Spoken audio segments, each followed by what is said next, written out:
If somebody gave you $1 million, I'm fairly certain you wouldn't have any trouble spending the money.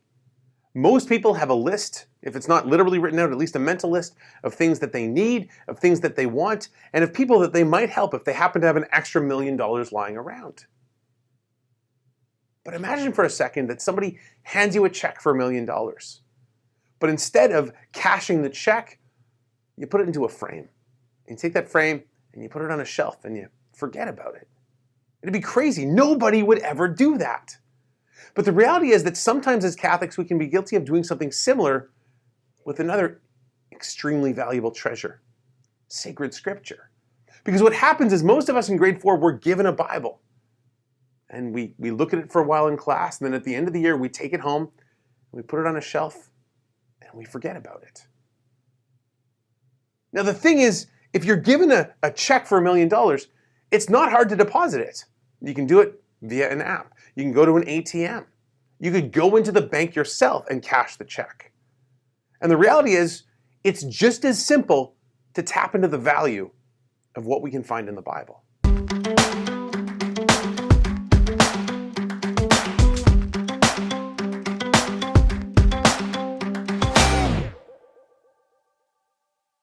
"16 centuries ago, there was a bishop in northern Africa named St. Augustine, who was probably one of the most important thinkers and writers in Christian history. We call him a doctor of the church. The thing is, Augustine didn't start off that way.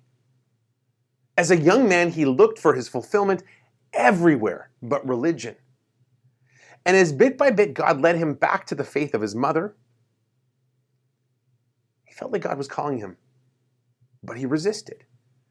And at one point, as he was wrestling back and forth with intellectual questions and moral questions, he felt God calling him to take up and read.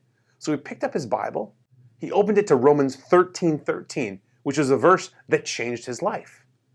Now the call that God gave to Augustine to take up and read, this is probably the simplest thing for us. How do we read the Bible? We pick it up, we open it, and we read. Seriously, it's that simple. Now, if you want to understand it more, I would say the second thing you do is find a reading plan. If you Google Bible reading plans, you'll find countless different Bible reading plans online. Now, if you're looking for something simple, I would suggest taking Jeff Caven's Bible Timeline. I've linked to my own resource for this in the video description below. But basically what it is it's 14 books beginning with Genesis and ending with the Acts of the Apostles that narrates to us the story of what happens in Scripture. Everything else that we read, the other 59 books, all fit somewhere in the context of those first 14. And part of the beauty of those 14 books is you can go through that in 9, 10 months or a year, reading a chapter or two a day. Not a hard ask. Now, if you want to go further than just that, and you want to read the whole Bible, well, Father Mike Schmitz has taken on this Bible Timeline, but he's put it together as a podcast where he reads to you the different chapters, the different books of the Bible over the course of a year. If you want something less formal than that, I would suggest simply starting with the New Testament. You can read a chapter a day and over the course of several months, work your way through the whole thing. One way, if you're trying to establish a habit of prayer, if you want to read through a bit of it, is start with the Gospel of Matthew, first thing in the morning, and start with the letter of St. Paul to the Romans, last thing before you go to bed. And you read Matthew 1 and Romans 1 on day number 1. You read Matthew 2 and Romans 2 on day number 2. And over the course of the next 5 or 6 months, you'll read Matthew, Mark, Luke, John, and the Acts of the Apostles in the morning. And in the evening, you'll read all of the letters from St. Paul and all the other letters in the book of Revelation. And over the course of 5 or 6 months, you've now read the entire New Testament. But however you do it, the point is to read, and to read not just doing kind of Bible roulette where you open it up and hope for the best, but reading your way through the story, reading what God has done, and reading it gradually, deliberately, and building a habit of reading.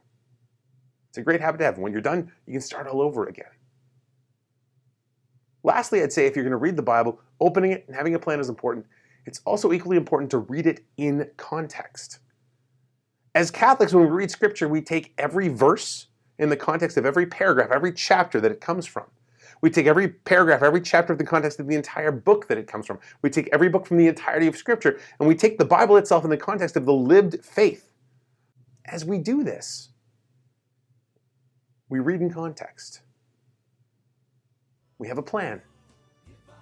We simply pick up the book and open it.